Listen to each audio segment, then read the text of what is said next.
एक बाप अपनी बेटी को गोलगप्पे खिलाने के लिए उसे अपने घर का सामान वापस देना पड़ता है दुकान वाले को। आज की ये स्टोरी बहुत ही अच्छी होने वाली है, आपके दिल को छूने वाली है। अगर आपको अच्छी लगे तो प्लीज़ वही रिक्वेस्ट, एक छोटा सा लाइक कर देना, चैनल को सब्सक्राइब कर देना, जिससे मेरा हौसला बढ़ता रहे। मैं गीता गुप्ता, जय माता दी।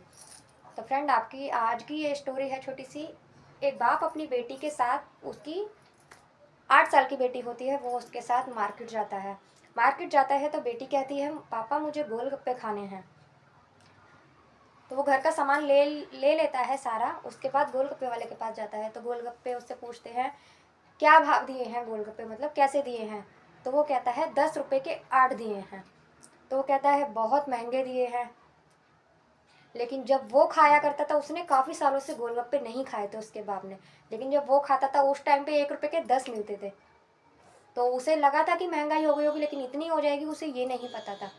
उसने घर का सामान ले लिया था दोस्तों, तो उसके पास अब जेब में सिर्फ 15 रुपये बचे थे। वो कहता है बड़े महंगे दिए हैं, अगर 5 रुपये के 10 खिलाओगे तो खिला दो, नहीं तो रहने दो। उसकी बेटी का मुंह बन जाता है और वो कहती है, नहीं खाने पापा, चलो यहाँ से वापस, इतने महंगे नहीं खाने मुझे। वो वापस जाने लगती है। गोलगप्पे वाला पीछे से बोलता है, खिला दो भाई साहब, अभी आपके यहाँ है तो खिला लो, अभी लाड़ लड़ा रही है, जब ससुराल चली जाएगी तो किसे बोलेगी और तुम भी तरसोगे उसे बुलाने को। गोलगप्पे वाले की बातों में चुभन थी, लेकिन उसकी ये बात सुनकर उसके बाप को अपनी बड़ी बेटी की याद आ गई, जिसकी वो शादी कर चुका था।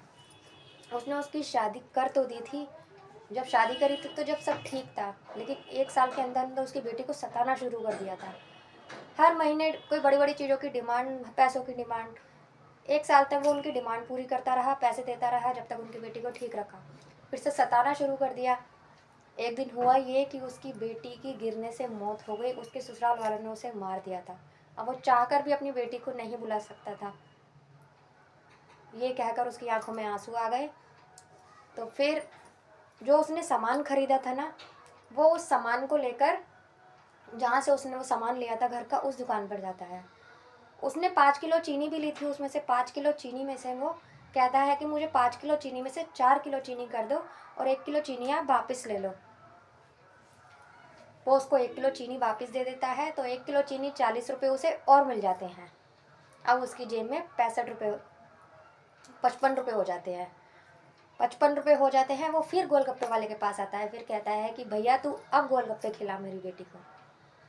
फिर वो गोलगप्पे वाला उसकी बेटी को पेट भर के गोलगप्पे खिलाता है और बेटी भी बहुत खुश होती है गोलगप्पे खाकर।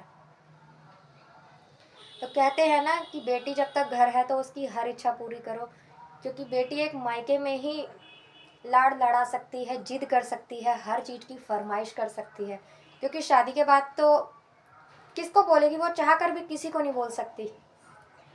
इसलिए कहते हैं बेटी की बातें सुनो, बेटी जो खाने को कहे वो करो, क्योंकि शादी के बाद वो किसी से नहीं बोल सकती। कोई ऐसा नहीं होता ससुराल में कि जिससे वो बोल सके कि मेरा ये खाने का मन कर रहा है, या किसी से जिद कर सके। शादी से पहले लड़की अपने माँ बाप से बहुत जिद करती है हर चीज़ के लिए, लेकिन शादी के बाद वो कभी जिद नहीं कर पाती। इसलिए जिसके भी पास बेटी है वो बेटी की फरमाइशें पूरी करो। हर फरमाइश पूरी मत करो, लेकिन हाँ, बेटी अगर लाड़ से किसी चीज़ की कहती है, किसी चीज़ की जिद करती है, तो वो पूरी करें, क्योंकि आगे जाके पता नहीं उसको घर कैसा मिले, कैसा हो उसके साथ। तो आज की ये बस छोटी सी स्टोरी थी। अच्छी लगे तो लाइक कमेंट कर देना और बताना कैसी लगी। तब तक के लिए बाय बाय, जय माता दी।